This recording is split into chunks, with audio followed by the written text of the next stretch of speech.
자, 허생전 볼게요. 먼저 이 박지원에 대해서. 이 박지원이라는 사람은 일단 현실 비판적인 이런 소설을 많이 썼습니다.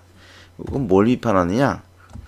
양반답지 못한 양반. 그래서 양반이 양반다워야 한다. 요걸 주장했어요.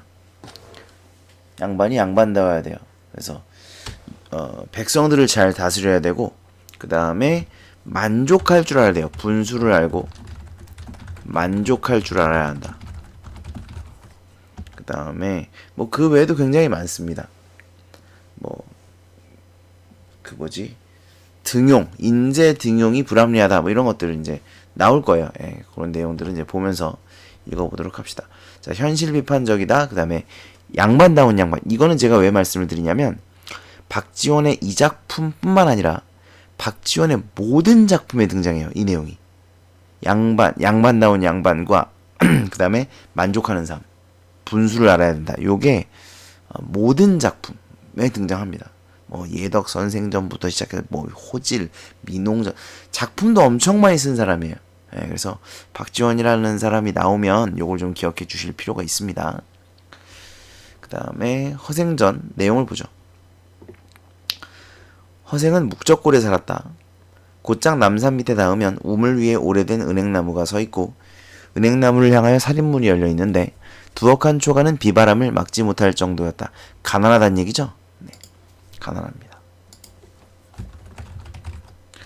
그러나 허생은 글 읽기만 좋아하고 그의 처가 남의 바느질 품을 팔아서 입에 풀칠을 했다. 여기 보시면 이제 뭐 사자성어들이 나와 있죠. 백면서생이라거나 호구지책. 요거 뜻은 좀 알아두시기 바랍니다. 하루는 그 처가 몹시 배가 고파 울음 섞인 소리로 말했다. 당신은 평생 과거를 보지 않으니 글을 읽어 무엇합니까? 허생은 웃으며 대답합니다. 나는 아직 독서를 익숙히 하지 못했소. 그럼 장인밭이 일이라도 못하시나요? 장인밭이 일은 본래 배우지 않은 걸 어떻게 하겠소? 그럼 장사는 못하시나요? 장사는 미천이 없는 걸 어떻게 하겠소? 그러니까 지금 집에 먹을 게 없는데 남편이 이 짓거리 하고 있으니까 니네 같으면 어떻겠어요? 속이 터지겠죠, 그죠? 그러니까 이제 한 소리 합니다. 저는 왈칵 성을 내며 소리쳤다.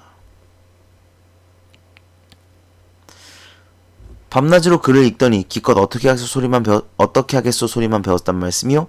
장인밭이 일도 못한다. 장사도 못한다면 도둑질이라도 못하시나요? 자, 요 말은 도둑질이라도 못하시나요? 이것은 반감이죠. 무능한 양반 계층에 대한 반감이라고 볼 수 있습니다. 그러니까 양반 계층이 실제로 이런 양반들이 많았다는 거예요. 몰락양반이라고 하죠. 예, 몰락양반들이 실제로 많았어요. 이게 왜 그러냐면 당파 싸움 때문에 남인들을 등용을 안 해요. 근데 지금 이 묵적골과 남산골에 사는 사람들이 대부분 남인들입니다. 그래서 벼슬에 나갈 수가 없어요. 뭐 얘가 과거를 본다고 해서 벼슬에 나가느냐? 그렇지도 않습니다. 그냥 그걸 아니까 이제 안 보는 거예요. 과거를. 근데 이제 아내는 아니 글을 읽었으면 뭐 써먹어야 되지 않겠냐 뭐 이런 생각을 하고 있는 거죠. 그래서 여기서 보면 이제 요것도 하나 체크를 해주시면 당신은 평생 과거를 보지 않으니 글을 읽어 무엇합니까? 이 말은 굉장히 실용적인 가치관이에요. 그래서 작가의 의식을 대변하고 있다. 요렇게 보기도 합니다. 네. 작가의 의식. 그러니까 작가가 누구예요? 박지원이죠. 박지원은 실학이니까 실학이니까 당연히 이제 실용적인 학문을 추구하죠. 그래서 그런 작가의 생각을 허생의 처가 대변하고 있다. 뭐 이렇게 볼 수 있습니다. 자, 그래서 이제 허생의 처가 이렇게 잔소리를 하니까 허생은 읽던 책을 덮어놓고 일어나며 아깝다. 내가 당초 글 읽기로 10년을 기약했는데 이제 7년인걸. 그러니까 얘는 3년을 더 이러고 있을 생각이었던 거죠. 예, 아내 입장에선 굉장히 어마무시한 소리네요. 하고 휙 문 밖으로 나가버렸다.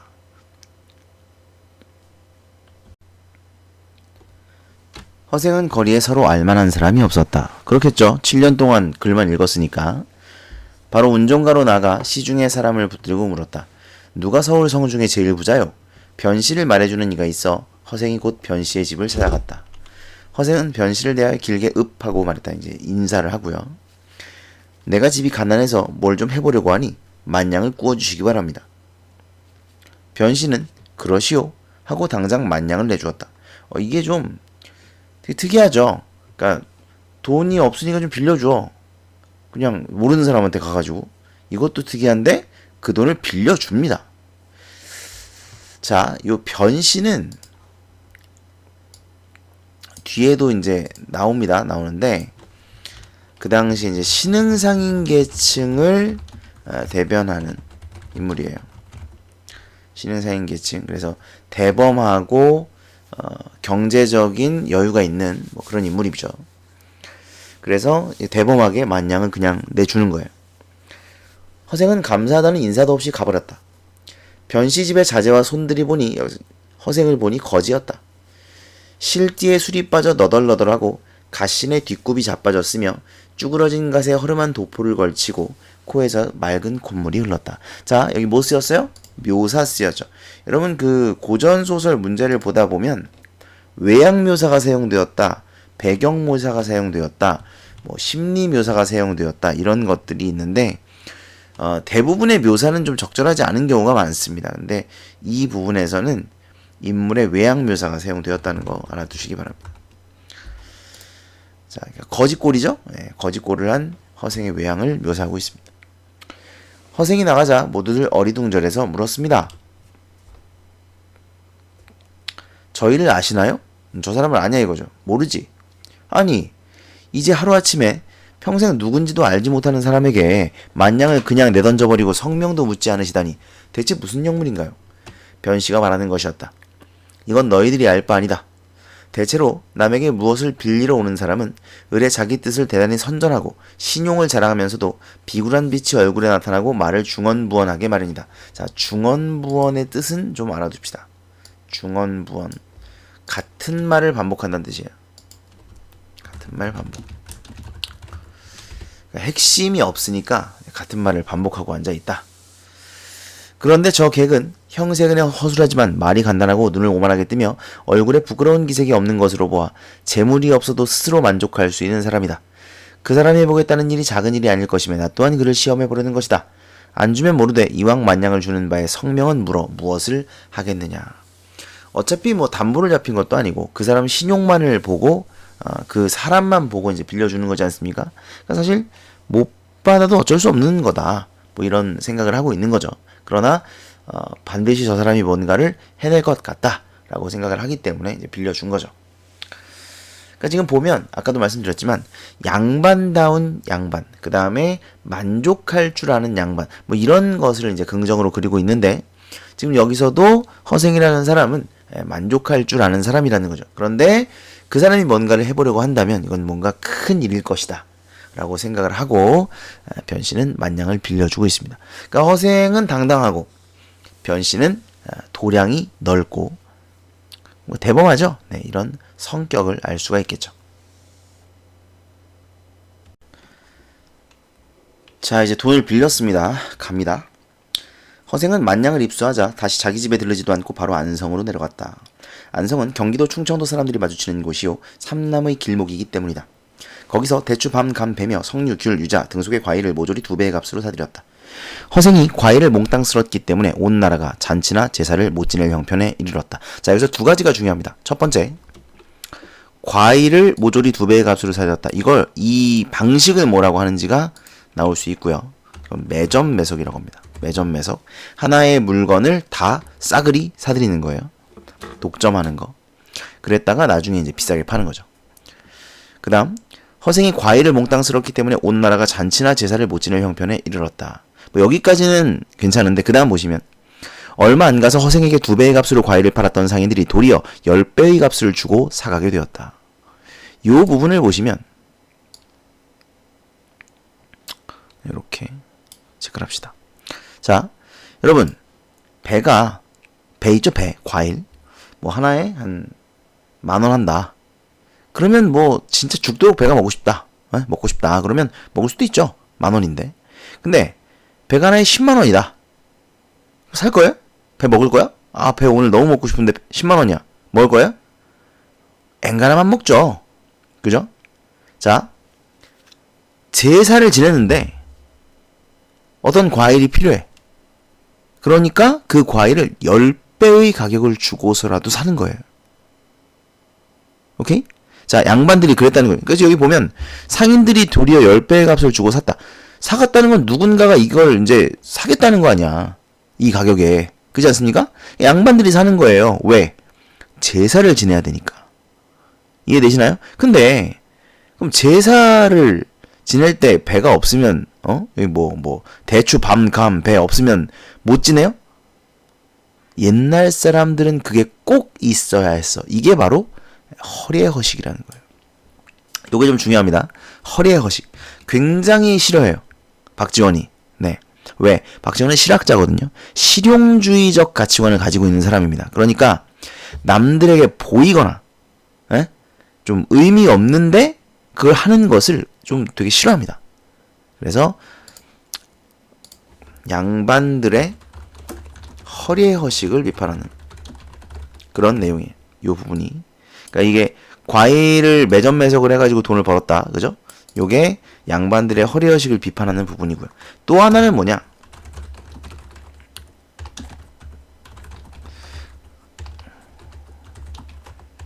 취약석은 뭐죠? 조선의 경제구조 취약성을 비판합니다. 이건 뭐냐면, 자, 지금 같으면 이런 짓 할 수 있어요? 너네가 지금 예를 들어 뭐 한 10억이 있다. 10억으로 온 나라의 과일을 다 사들인다고 생각합시다. 그러면 10배의 가격으로 팔 수 있을까? 그럼 100억 금방 벌 수 있을까? 아니요. 왜? 뭐 며칠 동안은 과일이 좀 부족할 수도 있겠지만 금방 이제 동남아나 이런 다른 나라에서 과일을 수입해 올 거란 말이야. 그죠? 그러면 끝났죠. 10억 들여서 과일 사면 뭐합니까? 다 썩어서 없어지는데. 그러니까 이게 지금은 유통이라는 게 워낙 발달을 했어요. 그렇기 때문에 의미가 없죠. 근데 이때는 예를 들어 나주에서 이제 나주배가 유명한데 나주에서 배를 생산을 했어요. 이걸 이제 서울에 갖다가 팔려면 이걸 지고, 그러니까 제일 빠른 거는 배로 나르는 거죠. 강을 통해서 배로 나르는 게 제일 빠르고, 그게 아니면 뭐 이제 수레 끌고 가는데 우리나라는 산지가 70%라 수레가 다닐 수 있는 길이 많이 없죠. 그래서 뭐합니까? 걸어가죠. 보부상들. 물건 지고 걸어다가 파는 거죠. 그러니까 이게 유통이라는 게 잘 안 되는 거예요. 이해되시나요? 그게 이제 조선의 경제구조의 취약성입니다. 그래서 그러다 보니 한 지역에서 한양으로 들어가는 길목에 과일을 다 사버리니까 한양 사람들이 과일을 구할 수가 없는 거죠. 그래서 이 두 가지를 이야기하고자 하는 내용입니다. 만양으로 온갖 과일의 값을 좌우했으니 우리나라의 형편을 알만하구나. 이게 바로 이제 조선의 경제 구조가 취약하다라는 이야기입니다. 그는 다시 칼, 호미, 포목 따위를 가지고 제주도에 건너가 말총을 죄다 사들였어요. 말총. 이 말총이 뭐 하는 애냐? 양반들 그 상투 만드는 재료예요. 상투 만드는 재료. 그래서 제주도의 말총을 죄다 사들이면서 몇 해가 지나면 나라 안의 사람들이 머리를 싸매지 못할 것이다. 그러니까 상투를 하지 못할 거라는 거죠. 왜? 내가 말총을 죄다 사들일 테니까요. 허생이 이렇게 말하고 얼마 안가 과연 만건값이 10배로 뛰어올랐다. 이해되시죠? 그래서 허생이 그 변시한테 만냥을 다짜고짜 꿨죠. 그걸 또 꿔줬고 그걸 가지고 매점 매석을 통해 과일과 말총을 매점 매석해가지고 그걸로 돈을 많이 벌었습니다. 근데 이게 이야기하고자 하는 바는 바로 양반들의 허례허식, 그 다음에 조선의 경제구조 취약성을 비판하는 것이다 라고 알아두시면 됩니다. 그 다음 허생은 늙은 사공을 만나 말을 물었다. 바다밖에 혹시 사람이 살만한 빈섬이 없던가? 있습지요. 언젠가 풍파를 만나 서쪽으로 줄곧 사흘 동안을 흘러가 어떤 빈섬에 닿았습지요. 아마 사문과 장기의 중간쯤 될 겁니다. 꽃과 나무는 제멋대로 무성하여 과일 열매가 절로 익어있고 짐승들이 떼지어 놀며 물고기들이 사람을 보고도 놀라지 않습니다. 그는 대단히 기뻐하며, 여기서 그는 허생입니다. 자네가 만약 나를 그곳에 데려다 준다면 함께 부귀를 누릴 걸세 라고 말하니 사공이 그러기로 승낙을 했다. 드디어 바람을 타고 동남쪽으로 가서 그 섬에 이르렀다. 허생은 높은 곳에 올라가 사방을 둘러보고 실망하여만 했습니다. 땅이 천리도 못되니 무엇을 해보겠는가? 땅이 좁단 얘기예요. 토지가 비옥하고 물이 좋으니 단지 부가옹은 될 수 있겠구나. 그러니까 나라를 세우고 싶어 합니다. 얘 지금. 예? 얘 보면 왜 이 사람이 지금 빈섬을 찾는 거냐면 이상국을 건설하기 위한 거예요. 이상국을 건설해서 자기의 이상이 과연 실현될 수 있는 것인가를 시험해보고자 하는 겁니다. 제가 이 허생전을 초등학교 6학년 때 읽었어요. 그 소년소녀 전집 뭐 이런 책을 어머님이 사주셔가지고 그 중에 이제 허생전이라는 책이 있어서 읽었는데 그때는 어린 나이에 허생이 이제 돈을 벌려고 집에서 나왔다라고 생각을 했거든요. 그래서 돈을 벌어가지고 이제 집에 들어갔다. 이렇게 생각을 했는데, 나중에 보면 허생이, 이제 뒤에 나올 텐데, 돈을 안 가지고 들어갑니다. 집에 들어갈 때. 예, 그냥 그 집꼴로 들어가요. 그러니까 얘가 지금 집을 나온 이유는 돈을 벌려고 한 게 아니라, 마누라가 하도 잔소리를 하니까, 예? 이제 버티지 못하고, 그러니까 원래는 10년 동안 공부를 해가지고 이 사람이, 이상국을 건설하겠다는 꿈이 있었던 거예요. 이 사람한테 굉장히 큰 꿈을 가지고 있는 사람이었죠. 그래가지고 10년 동안 공부를 하고 이상국을 건설하려고 했는데 마누라가 계속 이제 좀 잔소리를 하고 하니까 7년 만에 나온 거예요. 이해돼요? 그러니까 돈을 벌려 나온 게 아닙니다. 지금도 보면 이제 돈을 벌었지만 이 돈을 뭐 개인의 영달을 위해서 쓰는 게 아니라 자신의 꿈, 자신의 어떤 이상을 시험하기 위해서 쓰려고 하는 것이죠. 그래서 이제 빈 섬을 찾고 있는 것이죠. 그런데 갔더니 땅이 좁아요. 그래서 나라를 세우기에는 좀 작다. 그 다음 봅니다. 자, 이건 이제 사공의 말이죠. 텅 빈 섬에 사람이라고는 하나도 없는데 대체 누구와 더불어 사신다는 말씀이요? 그랬더니 사공의 말이었다. 덕이 있으면 사람이 절로 모인다네. 이거 체크해 주셔야 됩니다. 덕치주의. 그죠? 예, 밑에 나와 있어요. 유교의 덕치주의. 그러니까 이 사람은 선비예요. 예, 유학자입니다. 유학적 가치관을 가지고 있는 걸 알 수 있어요. 덕이 없을까 두렵지 사람이 없는 것이야 근심할 것이 있겠나. 자, 그 다음에 넘어갑니다. 이때 변산에 수천의 군도들이 우글거리고 있었다. 군도는 이제 도적의 무리들이죠. 도적의 무리들. 우글거리고 있었다. 각 지방에서 군사를 징발하여 수색을 벌였으나 좀처럼 잡히지 않았고 군도들도 감히 나가 활동을 못해 배고프고 곤란한 판이었다. 허생이 군도의 산채를 찾아가 우두머리를 달래었다. 1000명이 1000냥을 빼앗아 와서 나누면 하나 앞에 얼마씩 돌아가지요? 1인당 한 냥이죠. 이건 거짓말입니다. 1000명이 1000냥을 빼앗아 와서 나누면 하나 앞에 한 냥씩 돌아갈까요? 분명히 두목은 더 먹죠. 그쵸? 이렇게 한 명이 한 냥씩 가져가는 세상은 존재하는 세상이 아닙니다. 모두 아내가 있어? 없어. 논밭은 있어? 군도들이 어이없어 웃었다. 땅이 있고 처자식이 있는 놈이 무엇 때문에 괴롭게 도둑이 된단 말이오. 그러니까 지금 보면 이 사람들은 도둑이 되고 싶어서 된 게 아니죠. 그죠? 어쩔 수 없이 도둑이 된 거예요. 어쩔 수 없이. 그러니까 이제 그 당시에 사회 현실이 어지러웠던 거죠. 그래가지고 이 사람들이 도저히 그냥 일반적으로 먹고 살 수가 없으니까 도적이 된 것이지 뭐 다 나쁜 사람들이 아니란 얘기예요. 정말 그렇다면 왜 아내를 얻고 집을 짓고 소를 사서 논밭을 갈고 지내려 하지 않는가? 그러면 도둑놈 소리도 안 듣고 살며 집에는 부부의 낙이 있을 것이요. 돌아다녀도 잡힐까 걱정을 하지 않고 길이 의식의 요족을 누릴 텐데. 아니 왜 바라지 않겠소? 다만 돈이 없어 못할 뿐이지요. 허생이 웃으며 말합니다. 도둑질을 하면 어찌 돈을 걱정할까? 내가 능히 당신들을 위해서 마련할 수 있어. 내일 바다에 나와보. 붉은 깃발을 단 것이 모두 돈을 실은 배이니 마음대로 가져가구려. 허생이 군도와 언약을 하고 내려가자 군도들은 모두 그를 미친놈이라고 비웃었습니다. 그렇겠죠? 누가 니네한테 와가지고 야 내일 저기 뭐 인천 앞바다에 오면 돈이 잔뜩 있을 거니까 가지가 라고 하면 갈 거예요? 진짜 할 일 없으면 가겠지만 그걸 누가 믿어요. 그죠? 모두 그를 미친놈이라고 비웃었습니다. 그 다음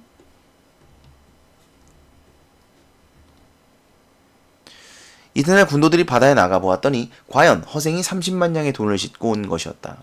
모두들 대경해서 대경. 아이고. 대경은 크게 놀라다 이런 뜻입니다. 크게 놀라다. 크게 놀라 허생 앞에 줄지어 절했습니다. 오직 장군의 명령을 따르겠소이다. 아까 미친놈이라 그래놓고 그죠? 너희들 힘껏 짊어지고 가거라. 갑자기 이분도 말 놨어요. 그죠? 가거라. 이에 군도들이 다투어 돈을 짊어졌으나 한 사람이 100냥 이상을 지지 못했다. 너희들 힘이 한껏 100냥도 못 지면서 무슨 도둑질을 하겠느냐. 이제 너희들이 양민이 되려고 해도 이름이 도둑의 장부에 올랐으니 갈 곳이 없다. 내가 여기서 너희들을 기다릴 것이니 한 사람이 100냥씩 가지고 가서 여자 하나 소 한 피를 거느리고 오너라. 그러니까 이제 돈을 주고 기본적으로 살 수 있으려면 여자와 소가 있어야 된다 이거죠. 그래서 걔들을 구해오게 만들었습니다. 허생의 말에 군도들은 모두 좋다고 터져갔다. 허생은 몸소 2,000명이 1년 먹을 양식을 준비하고 기다렸다. 군도들은 빠짐없이 모두 돌아왔다. 드디어 다들 배에 싣고 그 빈섬으로 들어갔다. 허생이 도둑을 몽땅 쓸어가 나라 안에 시끄러운 일이 없었다. 자, 보면 그런 속담이 있어요. 가난은 나라님도 구제 못한다라는 속담이 있습니다. 나라님은 임금이고요. 그러니까 가난은 임금도 구제할 수가 없다는 뜻인데 그만큼 가난을 구제하는 것이 어렵다는 뜻입니다. 근데 허생을 봐요. 구제했죠? 그쵸?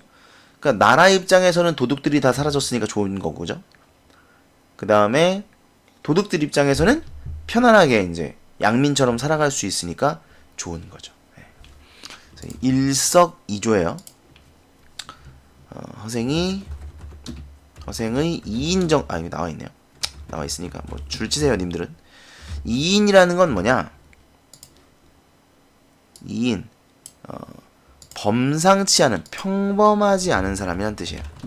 특별한 사람, 뭔가 능력이 뛰어난 사람, 뭐 이런 겁니다. 그래서 그걸 이제 2인이라 그래요. 2인적인 면모. 그 다음에 백성들을 이제 구제했죠. 네. 도적대를 없애고 백성들을 구제해요. 이런 업적을 보여주고 있습니다. 그러니까 나라님도 못하는 것을 허생이 해냈다, 이런 얘기예요. 그 다음, 그들은 나무를 베어 집을 짓고 대를 엮고 울을 만들었다. 땅 기운이 온전하기 때문에 백곡이 잘 자라서 한 해나 세 해만큼 걸러짓지 않아도 한 줄기에 9 이삭이 달렸다. 3년 동안의 양식을 비축해두고 나머지를 모두 배에 싣고 장기도로 가져가 팔았다. 자, 요거 중요한데, 박지원이 그 실학자지 않습니까? 실학자가 두 종류가 있어요. 뭐가 있죠? 중상주의와 중농주의가 있는데, 박지원은 그 중상주의 실학자입니다. 중상주의 실학에서는 뭘 중시하느냐? 바로 상업을 중시해요. 그래서 해외 무역을 해야 된다는 게 박지원의 지론입니다. 평소에 지론이에요. 그래서 자기의 지론을 지금 이 소설에다가 싣고 있는 거죠. 그래서 해외 무역을 해서 우리가 돈을 벌어야 된다. 상업을 발달시켜야 된다. 이런 것을 주장하고 있는 거예요. 그래서 그런 부분이 이제 드러나는 거고요. 장기라는 곳은 30만여 호나 되는 일본의 속주이다. 그 지방이 한창 흉년이 들어 구휼하고 은 100만 냥을 얻게 되었다. 어마어마한 돈을 벌게 되었습니다. 그 다음, 허생이 탄식하면서 이제 나의 조그만 시험이 끝났구나. 자, 여기서 조그만 시험의 의미를 물어보는 문제가 나올 겁니다. 이상사회건설, 이상국건설 하고 이에 남녀 2,000명을 모아놓고 말합니다. 내가 처음에 너희들과 이 섬에 들어올 땐 먼저 부하게 한 연 후에 따로 문자를 만들고 의관을 제정하려 했다. 문자를 만들고 의관을 제정한다는 게 뭐예요? 그죠? 국가의 틀을 세우는 것이죠. 예.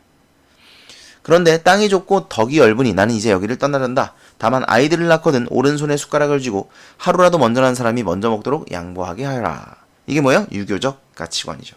뭐 여기 장유유서 나와 있습니다만. 그래서 유학자적 면모가 드러납니다. 다른 배들을 보조리 불사르며 가지 않으면 오는 이도 없으렸다 하고 돈 50만 냥을 바다 가운데 던지며 바다가 마르면 주워갈 사람이 있겠지. 100만 냥은 우리나라에도 용납할 곳이 없거늘 하물며 이런 작은 섬의 소리야. 그러니까 이제 뒤에도 나오는데 허생은 이 큰 돈을 누군가 한 명이 갖는 것을 좀 경계합니다. 예. 왜냐면 그 큰 돈으로 나라의 경제를 완전히 파탄내버릴 수도 있다고 생각을 했기 때문이에요. 물론 자기는 아니지만. 그래서 50만 냥을 버려버리는 거죠. 그리고 그를 아는 자들을 골라 모조리 함께 배에 태우면서 이 섬의 화근을 없애야 되지. 자, 요거 좀 중요한데요. 지금 그를 아는 자들을 화근이라고 표현했어요. 다시 말하면 그를 아는 것들은 부정적 대상이에요. 이해돼요? 네, 그를 아는 것들은 부정적 대상이다. 이제 식자우환이라 그래요. 식자우환. 아는 것이 근심을 만든다는 건데 지식층에 대한 반감이 드러납니다. 사실 그 맨 첫 번째 부분에서 양반에 대한 반감이 드러나는 부분이 있었어요. 무능한 양반에 대한, 그쵸? 그 허생의 처가 허생을 비판하는 장면에서 여기서도 마찬가지입니다. 이제 그를 아는 것들, 다시 말하면 선비들이 뭔가 문제라는 거죠. 허례허식을 만들 테니까요. 네. 그다음 허생은 나라 안을 두루다니며 가난하고 의지 없는 사람들을 구제했다. 그러고도 은이 10만 양이 남았다. 이건 변씨에게 갚을 것이다. 변씨한테 아까 10,000냥 빌렸잖아, 그죠? 이걸 10만 양으로 갚는 거네. 10배네. 허생이 가서 변씨를 보고 나를 알아보시겠소? 하고 묻자 변씨는 놀라 말했습니다. 그대의 안색이 조금도 나아지지 않았으니 혹시 10,000냥을 실패보지 않았소? 허생이 웃으며 제분에 의해서 얼굴에 기름이 도는 것은 당신들 일이요. 여기서 당신들, 자, 이 당신들 일이다라는 말은 나와는 다르다는 인식이죠. 그지? 여기서 당신들은 재물을 좇는 자들, 상인들, 이런 뜻이죠. 그러니까 물질적 가치를 추구하는 사람들이라는 뜻이에요. 만냥이 어찌 돌을 살찌게 하겠소. 그러니까 허생은 물질적 가치를 좇는 사람이 아닌 거야. 웃기죠? 얘 지금 여태까지 장사해가지고 돈 벌어가지고 그걸로 막 뭐 하다가 왔잖아, 그지? 그래놓고 나는 물질을 좇는 자가 아니야, 이렇게 말하고 있는 거예요. 나는 돌을 좇는 자야, 이렇게 말하고 있는 거죠. 하고 10만 양을 변씨에게 넣었다. 근데 보면 아시겠지만 지금 허생이 그 많은 돈을 자기의 이득으로 챙긴 게 하나도 없어요. 그죠? 10만 양 남았는데 그것도 변씨 지금 다 줬잖아요. 그죠? 그러니까 얘는 지금 돈을 번 게 아니에요. 물질적 가치를 좇는 게 아니라는 거죠. 내가 하루아침에 주림을 견디지 못하고 그릴 길을 중도에 패하고 말았으니 당신에게 10,000냥을 빌렸던 것이 부끄럽소. 변씨는 대경에서 크게 놀라. 대경, 아까 나왔죠? 크게 놀라. 일어나 절하여 사양하고 10분지 1로 이자를 쳐서 밖에 놀아 했다. 그렇죠? 10%면 뭐 이자 치고는 세니까. 그랬더니 허생이 잔뜩 역정을 냅니다. 당신은 나를 장사치로 보는가? 이거 굉장히 중요합니다. 이거. 당신은 나를 장사치로 보는가? 이거죠? 나와는 다르다는 인식, 여기서 드러납니다. 나와는 다르다는 인식.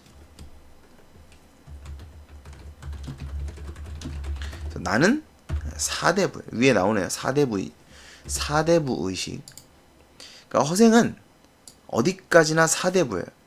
어디까지나 백성들을 위해서, 백성들을 잘 먹고 잘 살게 하기 위해 자신의 뜻, 이상국 건설이라는 뜻을 시험해보고자 한 것이지 절대로 물질적 가치를 좇는 것이 아니라는 거죠. 상인에 대해서 지금 굉장히 무시하고 있습니다. 그리고 아시겠지만 그 조선시대는 산업공상이에요. 산업공상.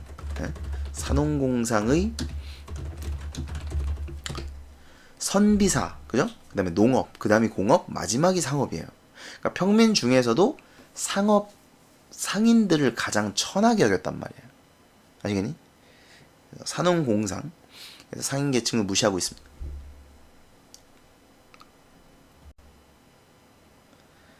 그 다음, 변씨는 가만히 그의 뒤를 따라갔다. 허생이 남산 밑으로 가서 조그만 초가로 들어가는 것이 멀리서 보였다. 한 늙은 할미가 우물터에서 빨래하는 것을 보고 변씨가 말을 걸었다. 저 조그만 초가가 누구의 집이요?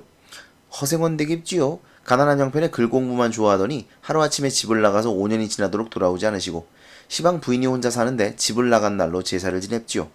죽은 줄 알았죠. 변씨는 비로소 그의 성이 허시라는 것을 알고 탄식하며 돌아갔습니다. 자, 그 다음 이튿날 변씨는 받은 돈을 모두 가지고 그 집을 찾아가 돌려주려 했으나 허생은 받지 않고 거절했습니다. 내가 부자가 되고 싶었다면 100만 냥을 버리고 10만 냥을 받겠소? 이제부터는 당신의 도움으로 살아가겠소. 당신은 가끔 나를 와서 보고 양식이나 떨어지지 않고 옷이나 입도록 하여 주오. 자, 이 밑에 보면 안분지족 안빈낙도라고 돼 있죠. 제가 아까 처음에 뭐라 그랬어요? 박지원이 뭘 강조한다고요? 분수에 맞는 삶, 만족하는 삶을 강조한단 말이죠. 요게 드러나는 겁니다. 양식이나 떨어지지 않고 옷이나 입도록 하여주오. 일생을 그러면 족하지요. 왜 재물 때문에 정신을 괴롭힐 것이오. 여기 보시면 이제 재물을 부정적으로 바라보고 있다는 거죠. 변씨가 허생을 여러 가지로 권유했으나 끝끝내 어찌할 도리가 없었다. 변씨는 그때부터 허생의 집에 양식이나 옷이 떨어질 때쯤 되면 몸소 찾아가 도와주었다. 허생은 그것을 흔연히 받아들였으나 혹 많이 가지고 가면 좋지 않은 기색으로 나에게 재앙을 갖다 맡기면 어찌하오. 재앙, 여기서 재앙은 이제 물질, 재물이죠. 하였고 혹 술병을 들고 찾아가면 아주 반가워하며 서로 술잔을 기울여 취하도록 마셨다. 이렇게 몇 해를 지나는 동안 두 사람 사이에 정의가 날로 두터워갔다. 친해지는 거죠. 어느 날 변씨가 5년 동안 어떻게 100만냥이나 되는 돈을 벌었던가를 조용히 물어보았다. 허생이 대답하기를. 자, 그 다음 봅니다. 그야 가장 알기 쉬운 일이지요. 조선이란 나라는 배가 외국에 통하지 않고 해외 무역을 하지 않고 수레가 나라 안에 다니질 못해서 유통구조가 취약하고 온갖 물화가 제자리에서 나서 제자리에서 사라지지요. 무릇 천냥은 적은 돈이라 한 가지 물종을 독점할 수 없지만 그것을 열로 쪼개면 100냥이 열이라 또한 10가지 물건을 살 수 있겠지요. 단위가 작으면 굴리기 쉬운 까닭에 한 물건에서 실패를 보더라도 다른 9가지의 물건에서 재미를 볼 수 있으니 이것은 보통 이를 취하는 방법으로 조그만 장사치들이 하는 짓 아니오? 대개 만냥을 가지면 좋게 한 가지 물종을 독점할 수 있기 때문에 수레면 수레 전부, 배면 배를 전부, 한 고을이면 한 고을을 전부 마치 총총한 그물로 훑어내듯 할 수 있지요. 아니 이걸 변씨한테 얘기해주면 어떡해. 변씨는 만냥도 더 있을 텐데. 무태에서 나는 10가지 중 1가지를 슬그머니 독점하고 물에서 나는 10가지 중에 슬그머니 1가지를 독점하고 의원의 10가지 약재 중에 슬그머니 하나를 독점하면 한 가지 물종이 한 곳에 묶여있는 동안 모든 장사치들이 고갈될 것임에 이는 백성을 해치는 길이 될 것입니다. 후세의 당국자들이 만약 나의 이 방법을 쓴다면 반드시 나라를 병들게 만들 것이오. 자, 여기서 중요한 게 하나 있습니다. 앞에서 얘기를 안 했는데 허생이 과일과 말총을 독점한 이유가 있어요.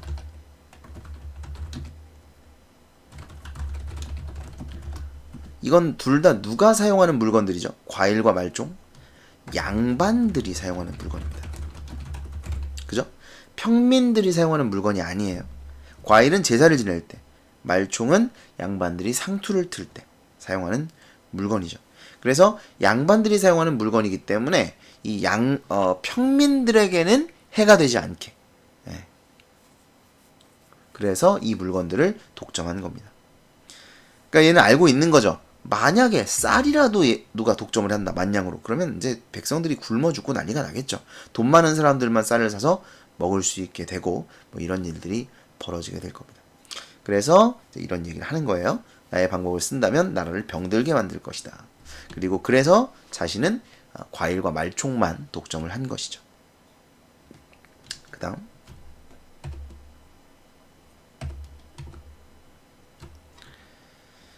처음에 내가 선뜻 만냥을 구워줄 줄 알고 찾아와 청하였습니까? 변씨가 한 말이죠. 터생은 다음과 같이 대답했다. 당신만이 내게 꼭 빌려줄 수 있었던 것은 아니고 능히 만냥을 지닌 사람 치고는 누구나 다 주었을 것이오. 내 스스로 나의 재주가 좋게 100만냥을 모을 수 있다고 생각했으나 운명은 하늘에 매인 것이니 운명결정론이죠. 운명결정론.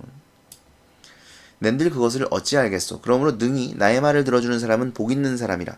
반드시 더욱더 큰 부자가 되게 하는 것은 하늘이 시키는 일일 텐데 어찌 주지 않았겠소. 이게 무슨 말이냐면 나한테 돈을 빌려주는 사람은 내가 100만냥을 벌 능력이 있는 사람이기 때문에 나한테 돈을 빌려주는 사람은 어떤 사람이죠? 돈을 벌 복을 타고난 사람이에요. 왜? 내가 10만냥 벌어다 줄 거니까요. 그러니 누군가 나에게 빌려주었을 거라는 거예요. 왜? 그 사람은 복을 타고난 사람이니까. 그런 뜻입니다. 반드시 더욱더 큰 부자가 되게 하는 것은 하늘이 시키는 일일 텐데, 그죠? 이미 만냥을 빌린 다음에는 그의 복력에 의지해서 일을 한 까닭으로, 그러니까 물론 내가 능력도 있지만 내가 한 일이 잘 풀린 것은 그 사람의 복이라는 거죠. 왜? 내가 돈을 벌어야 그 사람이 돈을 10배로 받으니까. 그러니까 그 사람이 복이 있는 사람이다. 하는 일마다 성공했던 것이고 만약 내가 사사로이 했었다면 성패는 할 수 없었겠지요. 변씨가 이번엔 딴 이야기를 꺼냅니다. 방금 사대부들이 남한산성에서 오랑캐에 당했던 지옥, 이것은 삼전도의 굴욕이죠. 병자호란 때 인조가 청나라 황제에게 무릎만 꿇었습니까? 머리를 바닥에 찧었죠. 9번인가? 7번인가? 9번인가? 찧었어요. 삼전도의 굴욕이죠. 이건 뭘 할 수 있어요? 시대적 배경을 알 수 있습니다. 시대적 배경.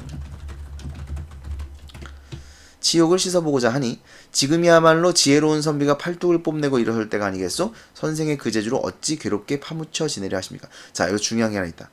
이 시대적 배경이 그러니까 병자호란 이유다. 요것만 알 수 있는 게 아니고요. 님들아, 지금 얘네가 뭐 하겠다는 거죠? 그 여진족, 청나라, 이때는 아마 후금이었을 때 청나라였나? 아, 청나라에게 뭘 하겠다는 거예요? 복수를 하겠다는 거죠. 이게 뭐야? 혹시 역사 공부하신 분들, 북벌론이죠. 북벌론, 효종 때죠. 효종 때. 그래서 북벌론이 일어나고 있던 시기입니다. 자, 그랬더니 자고로 묻혀지는 사람이 한둘이었겠소? 우선 졸수제 조성기 같은 분은 적국의 사신으로 보낼 만한 인물이었건만 배잔방이로 늙어 죽었고, 반개거사 유영원, 이제 조선 후기 실학자, 그 중상주의 실학자입니다. 같은 분은 군량을 조달할 만한 재능이 있었건만 저 바닷가에서 소유하고 있지 않습니까? 지금의 집정자들은 가히 알만한 것들이지요. 자, 이게 무슨 말이냐면 인재가 잘 등용이 안 된다는 거죠. 인재 등용의 불합리성을 비판하는 겁니다. 그러니까 이렇게 능력이 있어요. 조성기 이런 분, 유영원 이런 사람은 능력이 있는 사람들인데 이런 사람들을 등용을 안 해. 저는 능력이 있는 사람들인데. 이걸 뭐 두 가지로 생각을 해볼 수 있는데, 하나는 일단 조선이라는 사회 자체가 뭐 전쟁 이런 것을 좀 중하게 생각을 안 했던 시대였죠. 그리고 능력 위주로 등용을 하기보다는 가문 위주로 등용을 했던 때죠. 네, 그래서 그런 것들 때문에 이제 인재 등용이 좀 불합리했죠. 그래서 그걸 비판하고 있는 겁니다. 나는 장사를 잘하는 사람이라 내가 번 돈이 좋기 구왕의 머리를 살만하였으되 바닷속에 던져버리고 돌아온 것은 도대체 쓸 곳이 없기 때문이었지요. 변씨는 한숨만 내쉬고 돌아갔습니다. 그 다음 변씨는 본래 이완, 자, 요 이완이라는 사람은 실제 인물이에요. 실존 인물. 실제, 아이예요. 실제로 존재했던 인물입니다. 이완 이정승과 잘 아는 사이였다. 이완이 당시 어영대장이 되어 변씨에게 위항이나 여염에, 그러니까 이제 그 제야에 묻혀 지내는 사람 중에 혹시 쓸만한 인재가 없는지를 물었다. 변씨가 허생의 이야기를 하였더니 이 대장은 깜짝 놀라면서 기이하다. 그게 정말인가? 그의 이름이 무엇이라던가? 하고 묻는 것이었다. 소인이 그분과 상종해서 3년이 지나도록 여태껏 이름도 모르옵니다. 생은 원래 이름이 아니죠. 그냥 선비라는 뜻입니다. 생은. 그인 이인이야. 자네와 같이 가보세. 이인 아까 했죠. 범상치 않은 사람이다. 밤에 이 대장은 구종들도 다 물리치고 변씨만 데리고 걸어서 허생을 찾아갔다. 사실 이거 자체도 굉장히 뭐라 해야 되지? 이례적인 일이에요. 왜? 옛날 대감들은 다 가마 타고 다니거든. 근데 걸어가지고 허생을 찾아갔다는 것 자체가 굉장히 겸손하게 지금 허생을 찾아간 겁니다. 변씨는 이 대장을 문 밖에 서서 기다리게 하고 혼자 먼저 들어가 허생을 보고 이 대장이 몸소 찾아온 연유를 이야기했다. 허생은 못 들은 채 하고, 못 들은 채 했다. 이건 이제 반감이에요, 반감.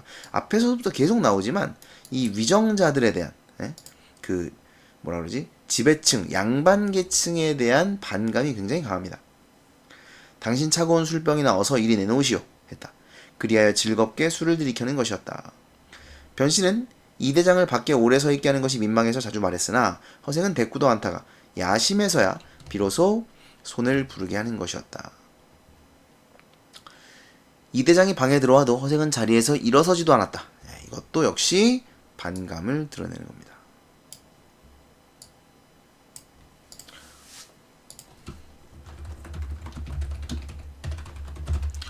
그 다음 이 대장은 몸둘 곳을 몰라 하며 나라에서 어진 인재를 구하는 뜻을 설명하자 허생이 손을 저으며 막았다.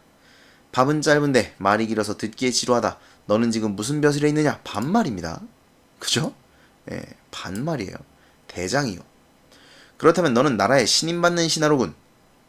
내가 와룡선생 같은 일을 천구하겠으니 네가 임금께 하려 삼고초려를 하게 할 수 있겠느냐? 와룡선생 정도면 얘들아 삼고초려만 합니까? 예? 칠고초려도 하죠. 7번을 찾아가도 그 사람만 등용할 수 있다면 왜? 그 삼국지 읽어보신 분들은 아시겠지만 아무것도 없었던 유비가 공명 하나를 얻고 나서 나라를 세운단 말이에요. 예? 아무것도 가진 거 없는데 걔를 왕으로 만들었어요. 그러니 그런 정도의 인재가 있다면 당연히 예? 왕이 찾아가서 그 사람의 재주를 구해야 되겠죠. 그래서 이제 인재 등용을 해라. 예, 능력에 맞는 인재 등용을 지금 이제 첫 번째 그 제안을 한 거예요. 첫 번째 계책을 내놨습니다. 그다음 이 대장은 고개를 숙이고 한참 생각하더니 어렵습니다. 제2의 계책을 듣고자 합니다. 왜 어렵다고 이야기를 하는 거예요? 아무리 생각해도 왕이 신하가 될 사람을 찾아가가지고 머리를 조아리고 그 사람을 구한다는 게 조선시대 우리 왕들의 어떤 입장에서는 말이 안 되는 거죠. 사실 유비도 왕일 때 찾아가는 거 아니에요. 삼고조료가. 그죠? 왕일 때 아닙니다. 예. 왕 되기 전에 아무것도 없을 때 찾아가가지고 이제 나중에 왕이 된 거죠. 누구죠? 강태공 같은 경우도 마찬가지죠. 걔를 이제 찾아와가지고 등용을 할 때는 왕이 아니었어요. 아무튼 그래서 이제 왕이 찾아간다는 게 이제 어렵다고 생각이 들죠. 그래서 어렵다고 이야기를 합니다. 제2의 계책을 듣고자 하옵니다. 했다. 나는 원래 제2라는 것을 모른다. 하고 허생을 외면하다가 이 대장의 간청에 못 이겨 말을 이었습니다. 명나라 장졸들이 조선은 옛 은혜가 있다고 하여 임진왜란 때 명나라가 우리나라에 파병을 해줬죠. 이여송 장군 비롯해서 옛 은혜죠. 있다고 하여 그 자손들이 많이 우리나라로 망명해 와서 정처 없이 떠돌고 있으니 너는 조정에 청하여 종실의 딸들을 내어 모두 그들에게 시집 보내고 훈척권귀의 집을 빼앗아 그들에게 나누어 주게 할 수 있겠느냐? 이 대장은 또 머리를 숙이고 한참을 생각하더니 어렵습니다. 라고 대답합니다. 자, 이건 두 가지인데요. 두 가지예요. 일단 첫 번째, 훈척권귀의 집을 빼앗아서 그들에게 나누어줘라. 이건 무슨 말이에요? 훈척권귀라는 건 기득권 세력이죠. 그러니까 그들의 집을 빼앗아 나눠주라는 것은 기득권 세력을 약화시키라는 겁니다. 네. 기득권 세력을 약화시켜라. 왜? 기득권 세력이 너무 강하니까 자기들의 이익이 되지 않으면 무조건 반대를 해요. 나라의 이익이 되더라도 무조건 반대를 합니다. 네. 그래서 기득권 세력을 약화시켜야 된다. 이거고요. 또 하나는 뭐냐? 또 하나는 이건 이제 요 출판사에는 안 나오는데 북벌론의 허구성을 비판합니다. 북벌론의 허구성. 이 북벌론이라는 게 왜 일어났느냐? 명나라가 이제 세력이 좀 많이 약해지고 청나라에게 침략을 받고 막 이런단 말이죠. 그래서 명나라는 조선이 섬기는 나라거든요. 4대를 하지 않습니까? 그죠? 그래서 명나라를 위해 청나라를 쳐야 한다. 뭐 이런 것이 북벌론의 명분이었어요. 그런데 정작 명나라 장졸들의 자손들이 우리나라에 와서 거짓골을 하고 정처 없이 떠돌고 있단 말이에요. 근데 이런 애들한테 집 한 채 안 해주면서 무슨 명나라를 위해서 전쟁을 한다는 거야. 말도 안 되는 소리지. 이해돼요? 네. 그래서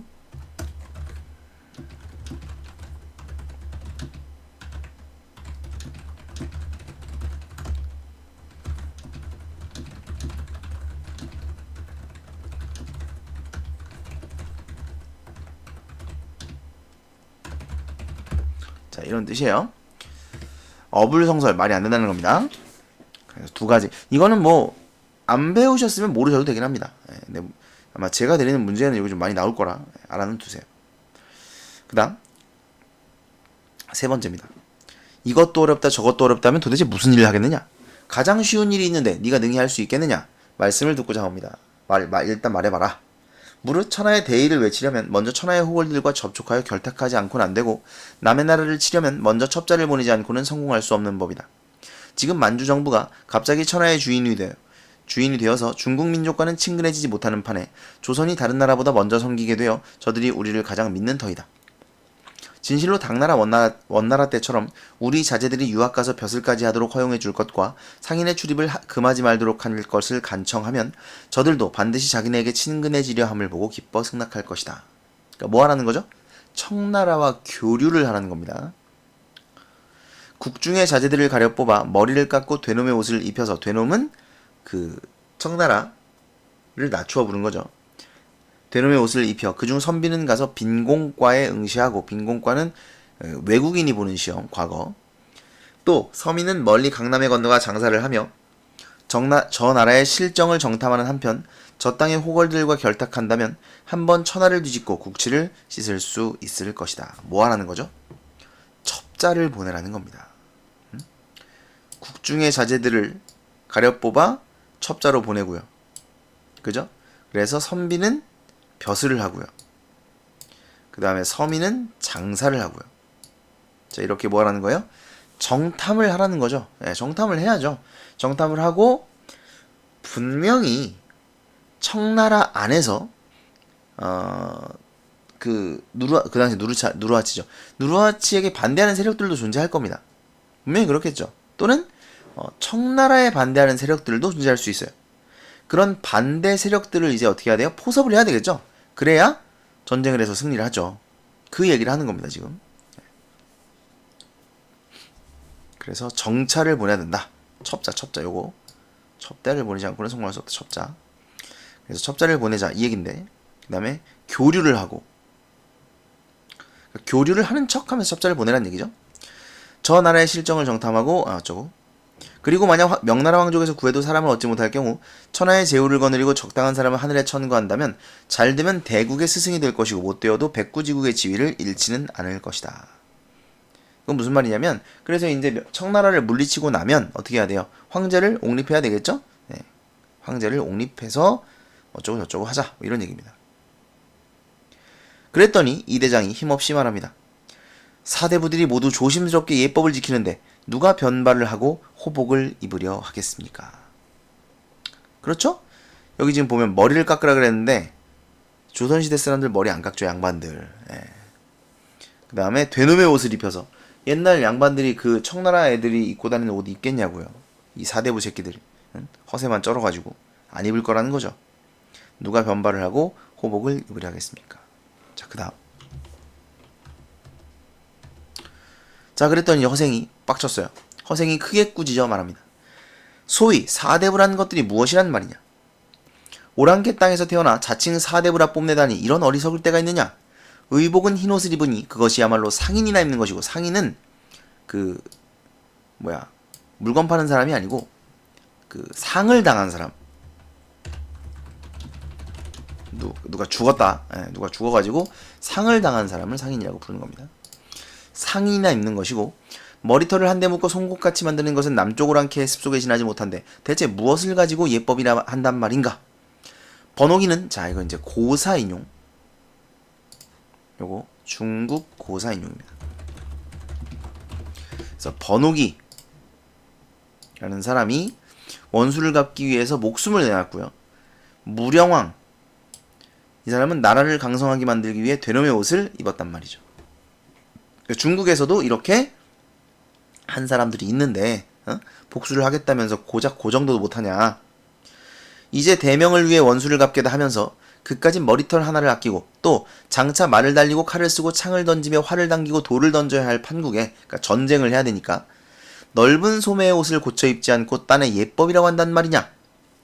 여기서 이 머리털 보시면 나와 있는데, 넓은 소매 이런 것들은 허리의 허식을 드러냅니다.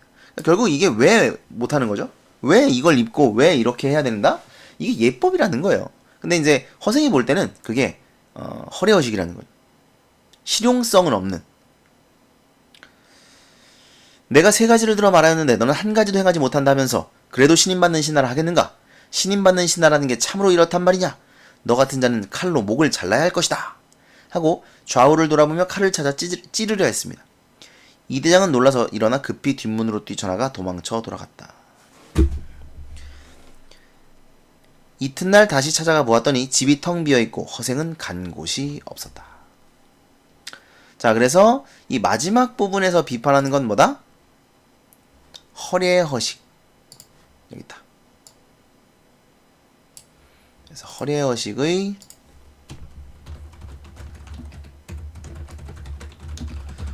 비판하고요. 그 다음에 이 마지막 결말 부분 있죠. 요것도 잘 나와요. 미완의 결말. 그래서 왜 그럼 미완의 결말을 하느냐? 첫째는 허생의 이인적 면모를 부각시킵니다. 강조? 네. 뭐냐면 원래 그 전설처럼 남아있는 거죠. 예, 그가 어디에 가서 어떻게 되는지 알 수 없다. 이러면서 뭔가 여운을 남기고, 예, 그래서 허생이 뭔가 범상치 않은 사람이라는 느낌을 주는 겁니다. 또 하나는 당시에 받아들여질 수가 없었죠. 수용되기에 너무 급진적인 사상이었어. 이게 이제 박지원의 사상인데, 박지원의 사상이 실제로도 이제 받아들여지지 못했고요. 예, 그래서 당시에는 받아들여질 수 없는, 수용되기 힘든 급진적 사상이었기 때문에 얘가 사실 그대로 남아있으면 얘는 죽어요. 나라에서 얘를 가만두겠어요? 예. 근데 그래서 이제 도망치게 하고 없어지게 함으로써 뭐 끝까지 이제 이인적 면모를 강조하면서 너무 급진적 사상이었다라는 것을 드러내고 있다는 겁니다. 주제는 그 당시에 양반들, 지배 계층을 비판하는 겁니다. 그러니까 박지원의 생각이 그대로 담겨있는, 네, 그런 소설이에요. 그래서 상업 강조, 그 다음에 해외무역 강조, 그래서 이런 상업을 발달시켜서 백성들을 부유하게 만들어야 된다. 그 다음에 청나라와 교류해야 된다. 그 다음에 북벌론을 비판하고, 그 다음에 양반들의 허례허식을 비판하는, 네, 그런 내용입니다. 자, 정리를 한번 해보죠. 전체 내용을. 일단 비판의 대상, 이 글의 비판의 대상은 허례허식을 일삼는 양반, 그리고 무능한 양반, 취약한 조선의 경제구조, 뭐 이것도 이제 양반들이 만든 거긴 합니다만 이런 것들을 비판합니다. 제일 중요한 건 이제 허례허식이긴 합니다. 허생이 추구하는 바, 뭐 여러 가지 나왔죠? 해외무역을 통한 백성들의 부, 능력에 따른 인재 등용을 해야 된다. 그 다음에 분수에 맞는 삶을 살아간다. 그러니까 개인적으로는 분수에 맞는 삶을 살지만 전체 나라에서는 이제 그 백성들을 부유하게 하기 위해 해외 무역이나 상업 발달을 해야 된다. 뭐 이런 게 허생이 추구하는 바죠. 그래서 이중적 재물관이 나옵니다. 사회적인 부는 긍정적인 것입니다. 백성을 부유하게 하는 거니까. 하지만 개인적인 부는 부정적인 것입니다. 재물은 도를 살찌게 하지 못한다 그랬죠. 자족하는 삶을 추구하고요. 그래서 재물을 재앙이라고까지 부르고 있습니다. 그 다음에 허생의 시사삼책, 이게 이제 마지막에 허생이 이완대장의 청을 듣고 이야기해준 세 가지 계책입니다. 첫 번째는 올바른 인재 등용, 두 번째 훈척권기 특권 폐지, 뭐 이거는 이것뿐만 아니라 북벌론 비판도 있다 그랬죠. 그 다음에 북벌론의 허구성, 그 다음에 세 번째는 청나라와 교류를 해라. 예. 그러니까 정탐을 하는 것도 좋고요. 예. 어쨌든 교류를 해서 좋은 게 있으면 받아들이고, 그 다음에 정탐을 통해 그들의 동향을 살펴야 되겠죠. 그 다음에 돈을 번 방법, 이거 매점매석이고요. 그 다음에 돈을 번 이유, 이거 중요하죠. 이상국 건설이라는 자신의 꿈을 시험해보기 위한 것이다. 그 다음에 이제 인물이 대표하는 것들이 있습니다. 허생의 처는, 자, 요거 중요한데, 허생의 처가 여기서 작가를 대변한다라는 해석이 있어요. 그러니까 일반적으로 그렇게 가르칩니다. 근데 저는 좀 동의하기가 어렵거든요. 왜냐면 그러면 허생의 처가 작가를 대변해서, 자, 여기 한번 보세요. 여기 무능한 양반인 허생을, 먼저 그렇게 보이는 허생을 비판하죠. 처음에 허생의 처가 무능하고 허례허식만 일삼는 양반 계층을 비판하는 게 이게 과연 작가의 의도일까? 저는 잘 모르겠어요. 저는 이게 조선시대 때 지어진 소설이잖아요. 지금 지어진 소설이 아니라 조선시대 때 지어진 소설인데 이 허생이 여기서 비판의 대상이라고요, 그러면? 글쎄요. 뭐 이건 저는 모르겠습니다. 근데 어쨌든 이건 학교나 자습서에 보면 이렇게 가르치는 경우가 많이 있어요. 그러니까 혹시라도 그렇게 배우신다면 이건 꼭 알아두셔야 됩니다. 초반에는 허생애처가 작가를 대변하고 그게 지나고 나면 허생이 작가를 대변한다. 이렇게 알아두시면 돼요. 아시겠죠? 그래서 무능한 양반으로 보이는 허생을 비판하여 무능하고 허례허식만 일삼는 양반 계층을 비판하고 있다. 작가를 대변하고 있다. 그 다음에 변씨, 신흥상인 계층을 대표하고요. 그 다음에 대범한 인물입니다.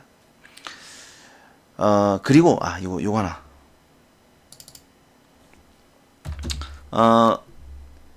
뭐라 그래야 되지? 정보를 이끌어내는 인물이에요. 그러니까 독자들이 궁금해하는 정보 있죠? 독자들이 궁금해하는 정보를 변씨와 허생이 대화를 하면서 그 정보들을 이제 허생이 변씨한테 이야기를 해준단 말이죠. 그러니까 만약에 변씨가 없으면 허생이 이런 얘기를 할 수가 없어요. 그렇죠? 그래서 정보를 이끌어내주는 인물이다. 이렇게 보시면 되겠죠? 그 다음에 이완대장, 기득권 세력을 대변하고요. 비판의 대상입니다. 사실 여기서 이완대장은 뭐 그렇게 나쁘게 나오진 않잖아요. 사실. 그죠? 인재를 등용하려고 하고 그래서 걸어서 허생을 찾아오기까지 합니다. 이제 그렇지만 허생의 눈에는 나쁘게 보이는 거죠. 그래도 좋게 보이지 않고 그리고 얘가 얘기한 계책을 그 어느 것도 받아들일 수가 없는 그런 사람인 거죠. 그래서 비판의 대상이다. 이렇게 보시면 됩니다. 그 다음에 결말 방식 마지막에 말씀드렸죠. 미완의 결말이고 그래서 여운을 주고요. 당대에는 이 생각이 받아들여질 수가 없었다. 이런 급진적 사상이었다라는 걸 드러내주는 것이고 그 다음에 이인적 면모 부각 아까 말씀을 드렸습니다. 이렇게 정리할게요.